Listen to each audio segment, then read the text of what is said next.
तो हेलो नमस्कार दोस्तों। स्वागत करता हूं आपका एक और एनसीईआरटी एक्सप्लेनेशन के चैप्टर में। तो आज हम चैप्टर स्टार्ट करेंगे अपना cell cycle and cell division. तो ये एक बहुत ही खूबसूरत चैप्टर है जिसमें हम सेल की साइकिल और उसके डिवीज़न प्रोसेस को जानते हैं, माइटोसिस और मियोसिस को पढ़ते हैं। तो इस चैप्टर को हम शुरुआत करते हैं। आज इस चैप्टर का हम पार्ट 1 करेंगे। Part 1।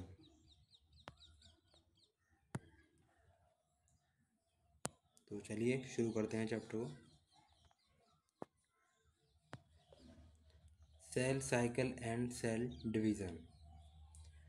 Are you aware that all organisms, even the largest, start their life forms a single cell?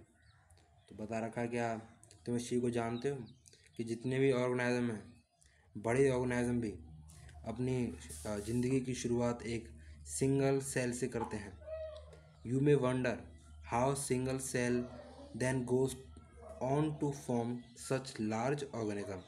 तो इसी के बारे में हम पता चलेगा हमें आगे कि कैसे एक सिंगल सेल से एक लार्ज ऑर्गेनिज्म जो है फॉर्म हो जा रहा है। Growth and reproduction are characteristic of cells. तो जो सेल है उसकी कैरेक्टरिस्टिक हैं ग्रोथ और reproduction. Indeed of all living organism, all cell reproduce by dividing into two, with each parental cell giving rise to two daughter cells.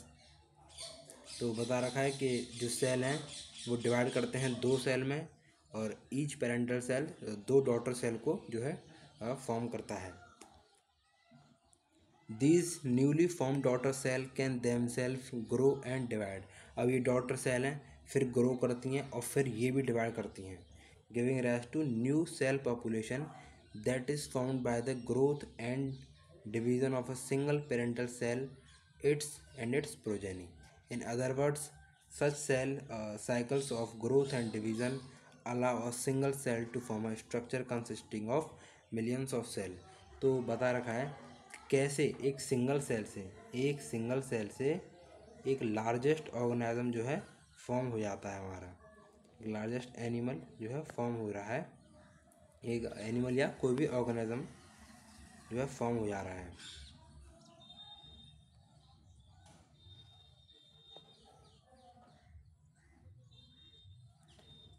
तो इसमें बता रखा है कि जो सिंगल पेरेंटल सेल होता है वो डिवाइड करता है दो डॉटर सेल में। तो सिंगल पेरेंटल सेल है वो दो डॉटर सेल में डिवाइड करेगा। ये दो डॉटर सेल हो गई। ये डॉटर सेल फिर मैच्योर होंगी, ये अलग अलग इंडिविजुअल, फिर ये फिर दो डॉटर सेल में डिवाइड होंगी। ऐसे करके डिवीज़न की प्रोसेस बढ़ती रहती है। ये एक से दो हुई, दो से चार हुई, अब यहाँ फिर ये डिवाइड करेंगे मैच्योर होके। ऐसे करके मिलियंस ऑफ सेल्स जो हैं बन जाएंगे और एक ऑर्गेनिज्म जो है फॉर्म हो जाता है। आगे बढ़ते हैं।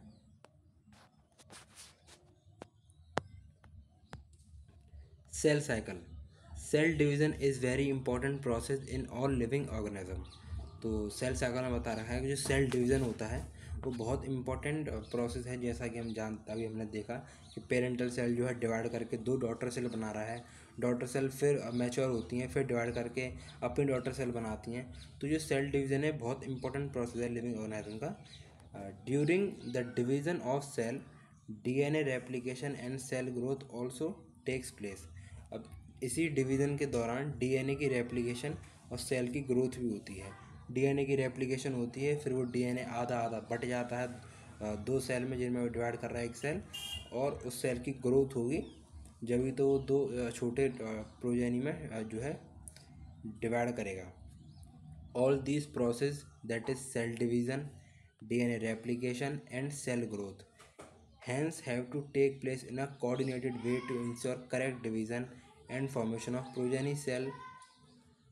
तो बता रखा है कि ये जो प्रोसेस हैं सेल डिवीज़न, डीएनए रेप्लिकेशन और सेल ग्रोथ, ये कोऑर्डिनेटेड वे में होते हैं जिसकी वजह से प्रोजेनी सेल जो हैं फॉर्म होते हैं with intact genomes.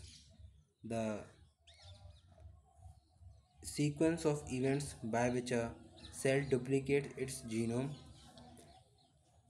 synthesizes the other constituents of the cell and eventually divides into two daughter cell termed cell cycle। तो इसी सीक्वेंशियल इवेंट को, जिसमें सेल जो है ग्रोथ करेगा, अपना जीनोम जो है डिवाइड करेगा, सिंथेसाइज करेगा कॉन्स्टिट्यूएंट की, इस प्रोसेस में फिर बाद में वो दो डॉटर सेल में जो है डिवाइड कर जाता है, इसी पूरे इवेंट को कहते हैं cell cycle. Although cell growth in terms of cytoplasmic increase is a continuous process. तो cell growth in terms of cytoplasmic increase एक कॉन्टिन्यूस प्रोसेस है। DNA synthesis occur only during one specific stage in the cell cycle. तो cell cycle जब चल रही होती है तो उसमें एक स्पेसिफिक स्टेज आती है जिसमें जो है डीएनए सिंथेसाइज करता है, वो होती है सिंथेसिस फेज यानी एस फेज। उसके बारे में हम आगे पढ़ेंगे। द रेप्लिकेटेड, फिर जो रेप्लिकेटेड क्रोमोसोम होते हैं डीएनए, वो डिस्ट्रीब्यूट करे जाते हैं आपकी डॉटर न्यूक्लियाई में by complex series of events during cell division. These event are themselves under genetic control. ये सब इवेंट जेनेटिक कंट्रोल में होते हैं। आपको एक और बात बताना चाहूँगा, यहाँ एक पैर में एक वर्ड आया है, दैट इज जीनोम।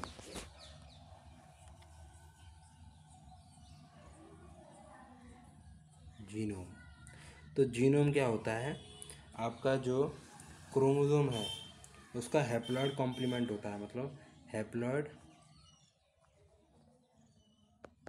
हैप्लॉइड माने होता है single set N, haploid complement होता है, कॉम्प्लीमेंट ऑफ क्रोमोसोम। तो हैप्लॉइड कॉम्प्लीमेंट होता है जीनोम। आगे बढ़ते हैं, आगे हम पढ़ेंगे फेजेस ऑफ सेल साइकिल।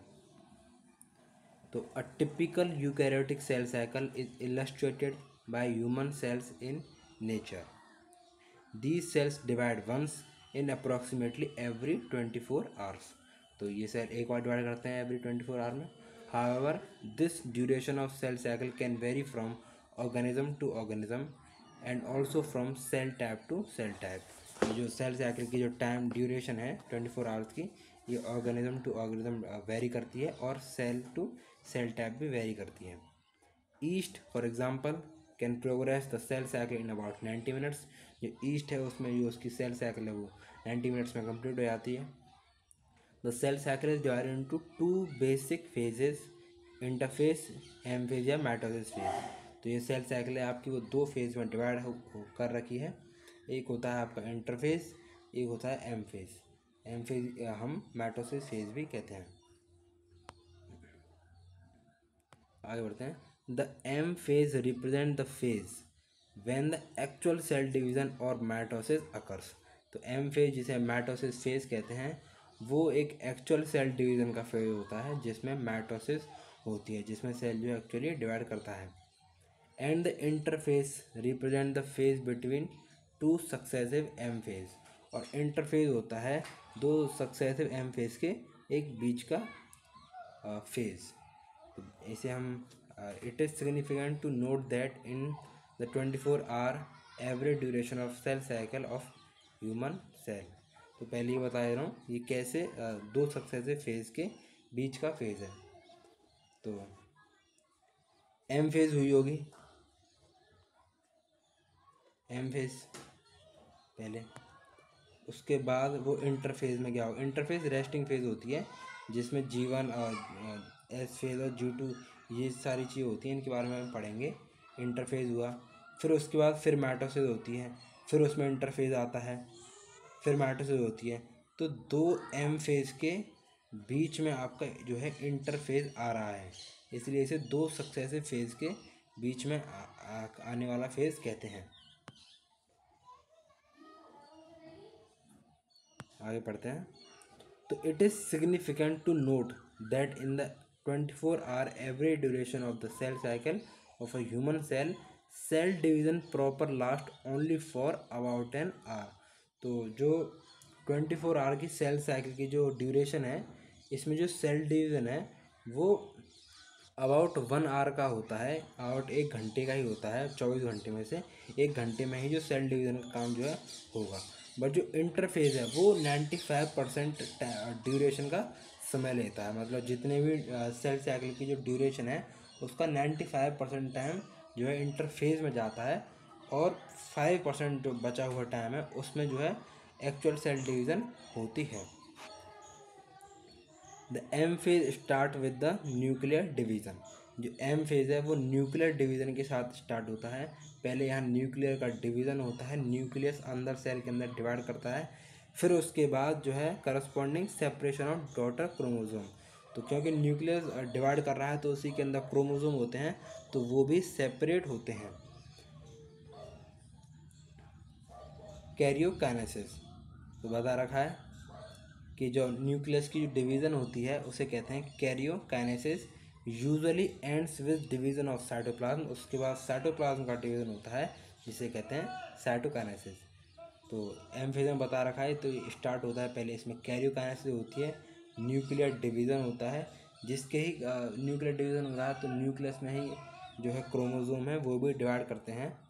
और उसके बाद जो है साइटोप्लाज्म डिवीज़न होता है जिसे हम साइटोकाइनेसिस कहते हैं। द इंटरफेस दो कॉल्ड द रेस्टिंग फेज। हम इंटरफेस को रेस्टिंग फेज कहते हैं। वो 95% टाइम ले रही है सेल साइकिल का, फिर भी उसे हम रेस्टिंग फेज कहते हैं, क्योंकि इसमें अंदर ही अंदर सेल के जो है काम चल रहा होता है। बट जो हम पूरा देखते हैं न्यूक्लियर डिवाइड कर रहा है, साइटोप्लाज्म डिवाइड कर रहा है, कैरियोकाइनेसिस और साइटोकाइनेसिस, जो एक्चुअल डिवीज़न प्रोसेस हैं वो होते हैं एम फेज में, जो कि अबाउट 5% ड्यूरेशन में ही होते हैं। जैसे यहाँ 24 घंटे में पूरी सेल साइकिल हो रही है ह्यूमन सेल की, तो उसमें सिर्फ 1 घंटे का जो है सेल डिवीज़न है। Is the time during which the cell is preparing for division. ये वो समय होता है इंटरफेस का जिसमें सेल जो है प्रिपेयर कर रहा होता है अपने आप को डिवाइड करने के लिए, by undergoing both cell growth and DNA replication. इसमें जो है इंटरफेज में जो है सेल ग्रोथ करता है, सेल ग्रो होता है, और उसमें जो है डीएनए रेप्लिकेशन होती है, डीएनए रेप्लिकेट करता है in an orderly manner. The interface is divided into 3 further phases. जो इंटरफेज है वो 3 फर्दर फेजेस में जो है डिवाइड है। एक होता है G1 फेज जिसे गैप 1 कहते हैं, एक S फेज जिसे सिंथेसिस भी कहते हैं, एक G2 फेज जिसे गैप 2 फेज भी कहते हैं। तो इसमें पहले G1 आता है, फिर S फेज आता है, फिर G2 फेज आता है। तो जो सेल ग्रोथ होती है वो इन तीनों ही फेज में होती है, G1, S and G2 phase. But बता रखा है कि जो G1 फेज है उसमें जो है मैक्सिमम सेल ग्रोथ या फिर सेल ऑर्गेनल की मैक्सिमम फॉर्मेशन होती है G1 फेज में। जो S फेज है उसमें होती है डीएनए रेप्लिकेशन, डीएनए रेप्लिकेट करता है, सेंट्रियोल डुप्लीकेशन होती है। सेंट्रियोल आपने सेल वाले चैप्टर में पढ़ा हो, तो वो होते हैं जो कि सेल डिवीज़न में मदद करते हैं। तो ये एनिमल सेल्स में ही होते हैं सिर्फ। तो एस फेज में डीएनए रेप्लिकेशन और सेंट्रियोल डुप्लीकेशन जो कि साइटोप्लाज्म में होता है ये होती है, और G2 फेज में भी सेल जो है ग्रोथ करता है। तो उसके बारे में अभी हम आगे डिटेल में पढ़ेंगे। यहाँ जैसा कि एक डायग्राम में शो किया हुआ है, यहाँ a diagrammatic view of cell cycle indicating formation of 2 cells from 1 cell। तो यहाँ दिखा रखा है formation of 2 cells from 1 cells। तो पहले इंटरफेस था जिसमें पहले G1 हुआ, फिर S फेज, फिर G2 फेज। तो ये सब इंटरफेस की कहानी है। ये होता है 95% ड्यूरेशन ऑफ टाइम में, ये 95% टाइम में होता है, 95% टाइम में। फिर उसके बाद जो एक्चुअल सेल डिवीज़न होती है वो होती है आपकी एम फेज में, ये जिसमें प्रोफेज, मेटाफेज, एनाफेज, टीलोफेज और साइटोकाइनेसिस ये स्टेप्स होते हैं। ये स्टेप्स हैं प्रोफेज, मेटाफेज, एनाफेज, टीलोफेज, ये होते हैं कैरियोकाइनेसिस के न्यूक्लियर डिवीज़न के। उसके बाद होती है साइटोकाइनेसिस, तो ये एक्चुअल सेल डिवीज़न का फेज जिसे एम फेज कहते हैं, ये सिर्फ 5% टाइम लेता है। ये G0 स्टेज होती है एक, जिसमें सेल चला जाता है तो मतलब वो डिवाइड नहीं कर रहा होता। जब मतलब सेल को डिवीज़न करने की ज़रूरत नहीं, तो वो एक इनएक्टिव स्टेज में चला जाता है, मतलब डिवीज़न ना कर, मेटाबॉलिकली एक्टिव रहता है बट डिवीज़न नहीं करता, तो वो ऐसे में जी नॉट स्टेज में चला जाता है। तो दोस्तों, बारिश आ गई है, मैं यहाँ से वीडियो को पॉज करता हूँ, इसके बाद इसे बाद में कंटिन्यू करूँगा। हाँ, तो जैसा मैं जी नॉट फेज़ के बारे में बता रहा था, तो जी नॉट को कीसेंट स्टेज भी कहते हैं। इसमें सेल जब चला जाता है तो वो जो है फर्दर डिवीज़न नहीं करता, डिवाइड नहीं करता, बट मेटाबॉलिकली एक्टिव जो है सेल रहता है। तो आगे बढ़ते हैं अब। G1 phase corresponds to the interval between mitosis and initiation of DNA replication। तो G1 फेज बता रखा है, ये माइटोसिस और डीएनए रेप्लिकेशन की जो इनिशिएशन होती है उसके बीच में होता है। तो यहाँ डायग्राम समझते हैं। तो ये है G1 फेज, G1 फेज। तो ये बता रहा है कि माइटोसिस और डीएनए रेप्लिकेशन की फेज़ के बीच में होता है। तो डीएनए रेप्लिकेशन की फेज़ होती है एस फेज़, और माइटोसिस हो गई ये माइटोसिस है। माइटोसिस और एस फेज़ के बीच में है G1 फेज़। तो ये बात सही है। आगे बढ़ते हैं। During G1 phase the cell is metabolically active and continuously grows but does not replicate its DNA.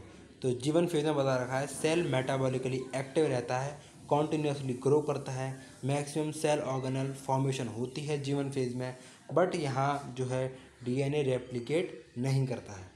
उसके बाद बता रखा है एस या synthesis phase marks the period during which DNA synthesis और रेप्लिकेशन टेक्स प्लेस। तो जो सिंथेसिस फेज होता है उसमें डीएनए की सिंथेसिस या रेप्लिकेशन होती है। During this time the amount of DNA पर सेल डबल्स। इफ़ द इस टाइम में जो डीएनए की अमाउंट होती है पर सेल वो डबल हो जाती है। याद रखना, डीएनए की अमाउंट डबल हो रही है, मतलब पहले इतना डीएनए था, इतना, तो बाद में वो इतना डीएनए हो गया। ठीक है, मतलब जो इसकी अमाउंट थी पहले एन थी, बाद में एन नहीं, मतलब पहले कुछ अमाउंट थी। ठीक है, पहले कुछ सी अमाउंट थी, तो बाद में 2C अमाउंट हो गई डीएनए की, बट क्रोमोसोम नंबर सेम रहेगा, क्रोमोसोम नंबर जो है चेंज नहीं होगा। पहले डीएनए में जो थे 46 क्रोमोसोम थे, बाद में भी 46 क्रोमोसोम होंगे, यानी 23 पेयर्स। तो फिर ऐसा क्या चेंज आ रहा है जिसकी वजह से जो अमाउंट है वो डबल हो जा रही है? तो वो चेंज आ रहा है कि पहले जो क्रोमोसोम था G1 फेज तक, वो क्रोमोसोम था एक क्रोमेटिड का। तो एक क्रोमेटिड को ही हम एक क्रोमोसोम कह रहे थे। One chromatid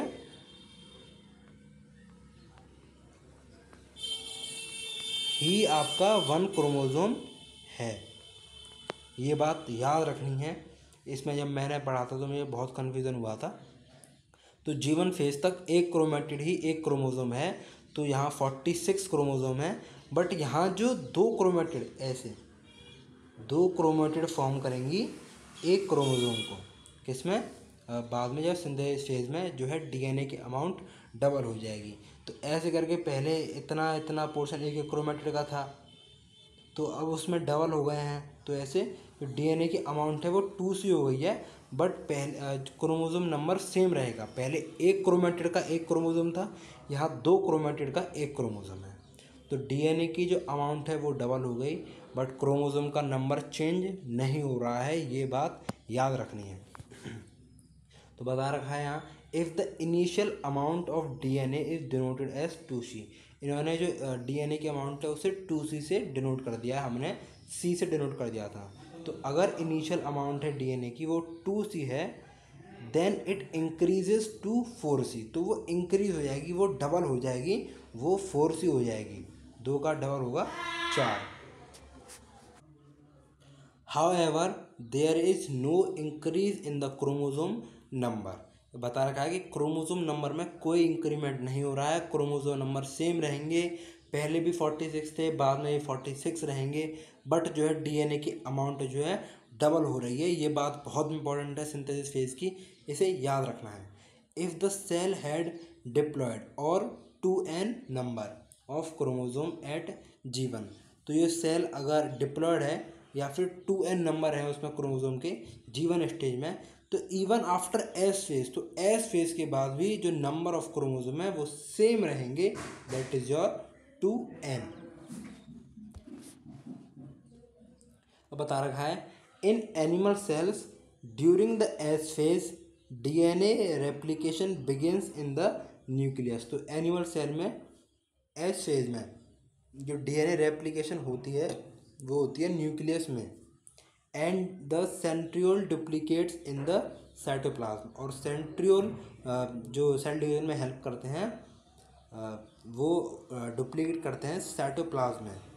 during the G2 phase, जो G2 फेज होता है इसमें proteins are synthesized in preparation for mitosis. तो इसमें माइटोसिस के लिए प्रोटीन्स जो है सिंथेसाइज करते हैं, सेल ग्रोथ करता है। तो वही ये डायग्राम है जैसा कि मैंने दिखा दिया पहले। इस पैरा को पढ़ लेते हैं क्या है। तो उस पैराग्राफ में कुछ खास ऐसा पढ़ने के लिए नहीं था तो हमने उसे स्किप कर दिया। आगे पढ़ते हैं। Some cells in the adult animals do not appear to exhibit division. तो अडल्ट एनिमल में कुछ सेल होते हैं जो डिवीज़न में पार्टिसिपेट जो है नहीं कर रहे। एग्जाम्पल हार्ट सेल, जो दिल की सेल्स होती हैं वो डिवीज़न में पार्टिसिपेट नहीं कर रही। And many other cell divide only occasionally as needed.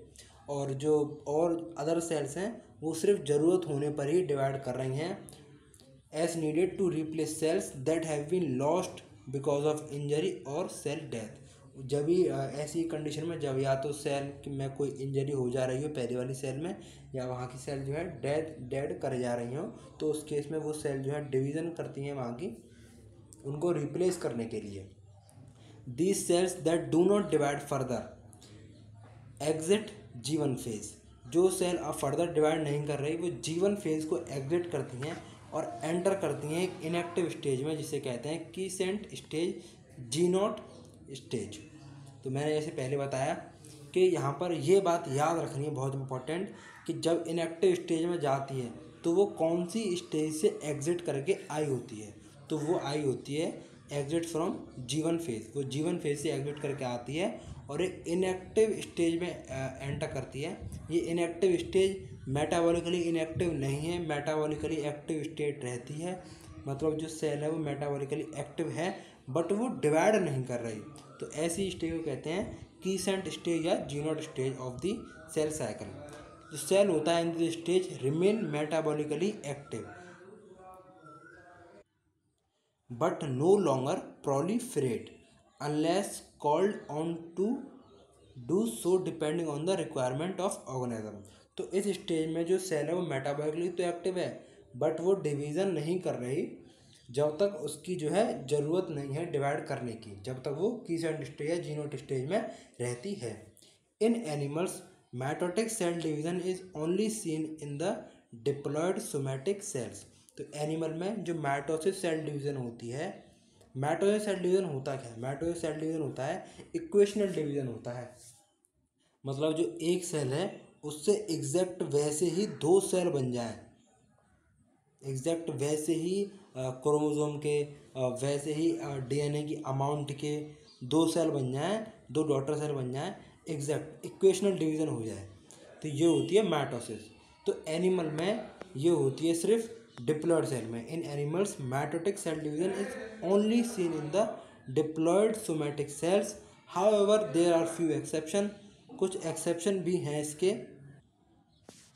Where haploid cell divide by mitosis, जहाँ हैप्लॉयड सेल जो है वो डिवाइड करते हैं माइटोसिस के द्वारा। तो जनरली एनिमल्स में होता है माइटोटिक सेल और डिप्लॉयड सेल जिनमें अमाउंट जो है डिप्लॉयड है 2n नंबर ऑफ क्रोमोसोम है, वो डिवाइड करते हैं माइटोसिस के through.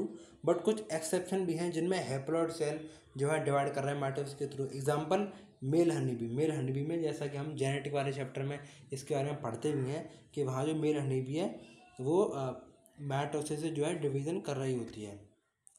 Against this the plant can show mitotic division in both haploid and diploid cell. पर जो प्लांट हैं वो माइटोटिक डिवीज़न हैप्लॉइड और डिप्लॉइड दोनों तरीके के सेलों में शो कराते हैं।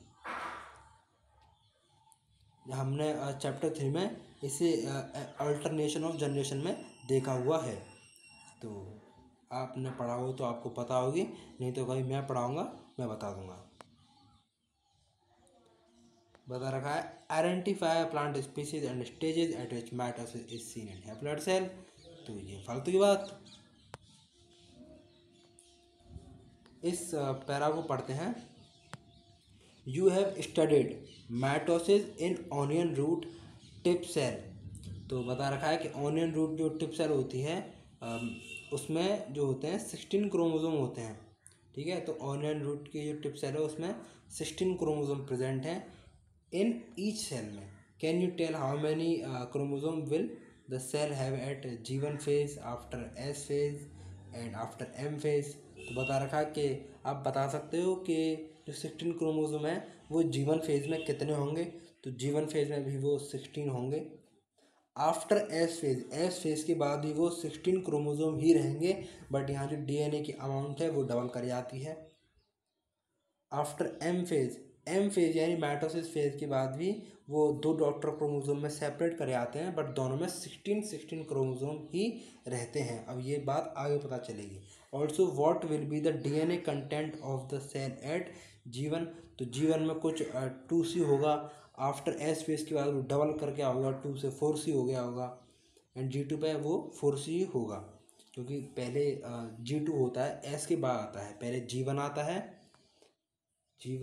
है, फिर S आता है, फिर G2 आता है। तो जो S में बन गया वही तो G2 में रहेगा। If the content after M phase is 2C। तो ये यहाँ तक हो गया। इसके बाद मैं आपको एक छोटा सा जो है एक पैराग्राफ दिखाना चाहता हूँ जो मैंने लिखा है, उससे आपको जो पढ़ा है उसकी और ज़्यादा अंडरस्टैंडिंग आएगी। तो ये इसे पढ़ते हैं हम। तो यहाँ बता रखा है कि cell growth in G1 S and G2 phase. जो सेल ग्रोथ होती है वो G1 S और G2 फेज तीनों में होती है। सेल डिवीज़न होती है, एक्चुअल डिवीज़न होती है वो M फेज में होती है। मैक्सिमम सेल ग्रोथ या सेल ऑर्गेनल होती फॉर्मेशन होती है G1 फेज में। मैक्सिमम सेल ग्रोथ और सेल ऑर्गेनल फॉर्मेशन होती है मैक्सिमम, वो होती है G1 फेज में। DNA रेप्लिकेशन होती है न्यूक्लियस में। सेंट्रियोल डुप्लीकेशन होती है साइटोप्लाज्म में। ये दोनों चीज़ें होती हैं एस फेज में। क्रोमोसोमल डुप्लीकेशन होती है, तो क्रोमोसोमल डुप्लीकेशन होती है। Chromosomal DNA duplication, chromosomal duplication नहीं, क्रोमोसोम के जो DNA हैं जिनसे बने होते हैं कंडेंस होके, तो उस DNA की डुप्लीकेशन होती है एस फेज में। वो जो DNA की अमाउंट है वो डबल हो जाती है, पर जो क्रोमोसोम का नंबर है वो सेम रहता है। इस चीज़ को याद रखना है, बार बार इसे रिपीट कर रहा हूँ।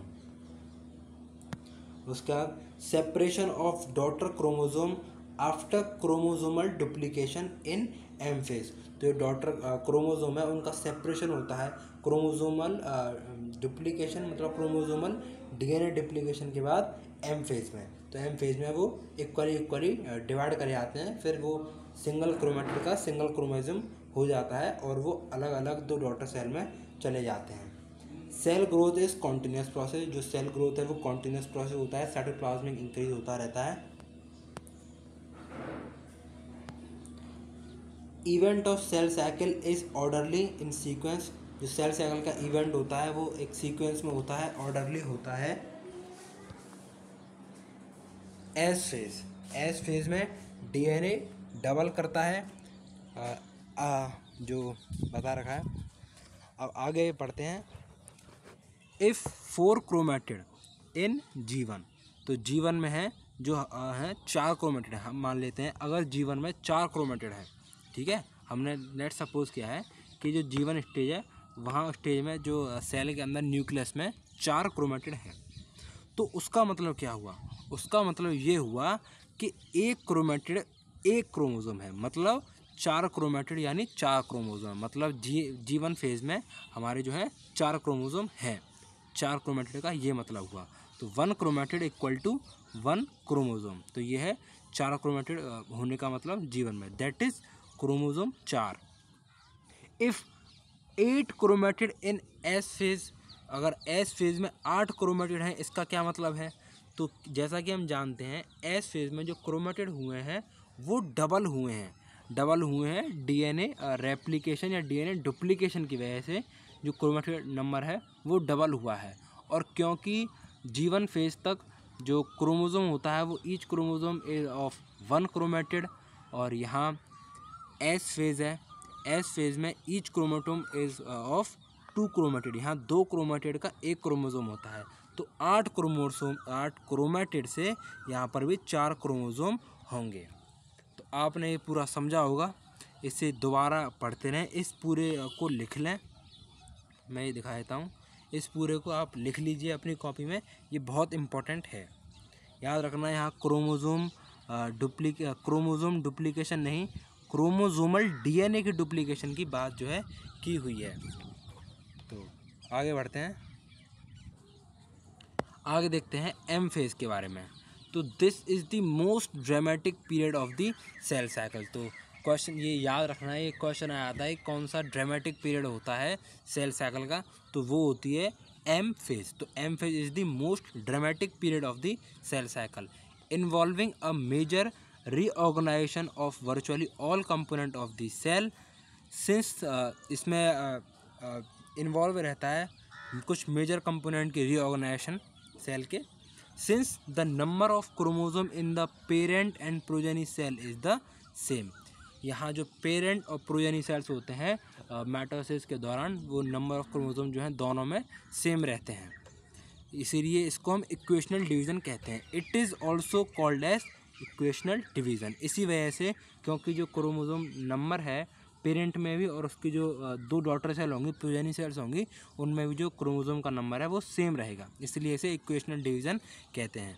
दो for convenience mitosis has been divided into 4 stages of nuclear division, that is karyokinesis.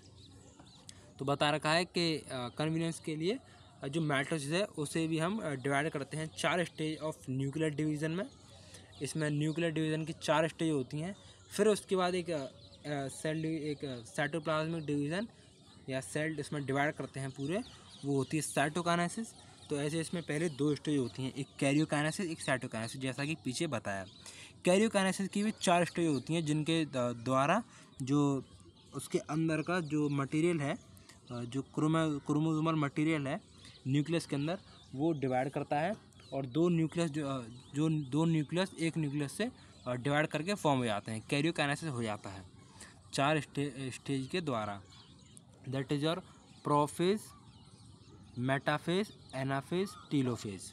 तो बता रखा है it is very essential to understand that cell division is a progressive process and very clear cut lines cannot be drawn between various stages. Karyokinesis involve 4 stages, prophase, metaphase, anaphase, telophase. इसमें हो जाता है karyokinesis, उसके बाद होता है cytokinesis, और इस पूरे प्रोसेस के थ्रू जो होती है माइटोसिस होती है कंप्लीट। उसके बाद हम पढ़ेंगे मियोसिस। तो पार्ट 2 में हम प्रोफेज, मेटाफेज, एनाफेज, टीलोफेज, इसे आप याद रख सकते हो पी मैट से इनका सीक्वेंस जो है याद रख सकते हो। तो कल यानी पार्ट 2 में हम इसे प्रोफेज, मेटाफेज, एनाफेज, टीलोफेज को डिटेल में पढ़ेंगे। तो आज के इस लेक्चर के लिए बस इतना ही, मिलते हैं नेक्स्ट वीडियो में। Thank you very much, bye bye.